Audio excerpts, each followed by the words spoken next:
Soyez bénis. Je suis l'évêque Jonas Chantal Ayolo Gaza et je tiens à faire cette vidéo à mon humble avis, si je peux me permettre, de donner des conseils. Vous savez, dans la vie, on dit la roue tourne. La roue tourne, il y a des moments où vous êtes en bas, il y a des moments où vous êtes en haut. Mais le problème est que lorsque vous êtes en haut, vous avez du mal à vous imaginer qu'il y a des gens en bas et leur tour arrivera, qu'ils soient en haut, et vous aussi, votre tour arrive que vous soyez en bas. Alors, ce qui se passe, c'est que lorsque vous êtes en haut, lorsque vous êtes la tête, lorsque vous êtes les premiers, lorsque vous êtes en tête d'affiche, vous ne prenez pas des dispositions nécessaires pour établir un contact définitif, un contact puissant pour laisser vos marques et pour apporter quelque chose à l'humanité. Jésus était au top. À un moment donné, il s'est retrouvé à la croix. Vous savez, lorsqu'il était au top, qu'est-ce qui se passe? On dit qu'il y avait des vingtaines de milliers de personnes à qui donner à manger et tout. Jusqu'au jour où il est arrivé au plus bas. Je voudrais dire accroché à la croix. Il n'y avait que 3 personnes. Marie de Magdala, Marie sa mère, et puis Jean, l'apôtre Jean. Alors, je voudrais vous dire, il faut capitaliser vos moments de gloire, de lumière, parce que ça passe, c'est pour un temps. Salomon dit, il y a un temps pour tout. Alors, je viens humblement exhorter toutes les mamans. Chères mères, nous, moi particulièrement, nous avons été adolescents, bébés, adolescents. Nous avions nos parents qui nous soutenaient.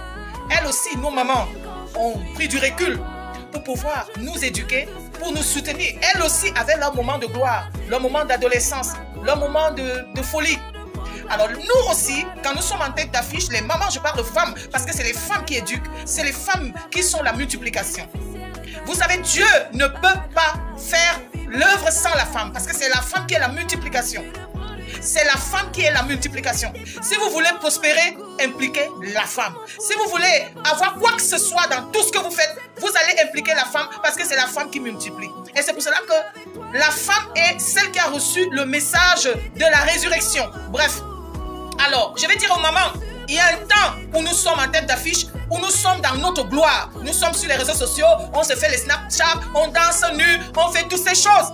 Mais quand vos enfants, nos enfants ont déjà besoin de nous, c'est là tout. Moi, j'ai un fils de 35 ans, j'ai une fille de 31 ans, 31 ans, j'ai une fille de quel âge encore? Vous voyez? Donc je ne peux plus me mettre à agir face au monde, face aux circonstances, aux réseaux sociaux, comme si j'étais en tête d'affiche. Non, je commence à descendre. Ou plutôt, je prends déjà le recul pour pouvoir soutenir nos enfants. Parce qu'une maman qui doit faire sortir d'elle une étoile, elle est semblable à Béchébal, la mère de Salomon. La mère de Salomon avait vu la promesse que lui avait fait David de mettre son fils Salomon sur le trône hypothéqué par Adonijah, un des fils de David. Si elle avait été discrète, son fils Salomon n'aurait pas pris cette place, n'aurait pas été ou consacré ou, je sais pas, intronisé roi. Les mamans, nous avons déjà des adolescents. Nous avons besoin d'être en prière. Et je vais vous dire, il y a un temps pour tout. Le temps où vous étiez vous faisiez les Snapchat à fond la caisse. Les temps où vous vous panachiez à fond la caisse est passé. On vient vous arracher les rois, les trônes de vos fils. Parce que moi, je suis déjà has-been. Je suis déjà has-been. Parce que maintenant, je dois veiller, jeûner, prier, être attentive à mes enfants. Ils ont besoin de prière. Ils ont besoin de jeûnes, de sacrifices, des hôtels à bâtir. Ils ont besoin de quoi? Je ne peux plus être la priorité de ma propre vie. La priorité maintenant, c'est on demandera qu'est-ce qu'elle a fait. Qui elle a élevé. Elle a laissé quoi? Et pour laisser le quoi là, s'il vous plaît, les chères mamans, à partir de 45 ans, lorsque vous avez déjà un enfant, une fille, un fils adolescent, vous devez reculer. Sinon, les Adonijah, les gens viendront vous arracher les couronnes. Les gens viendront vous arracher les trônes.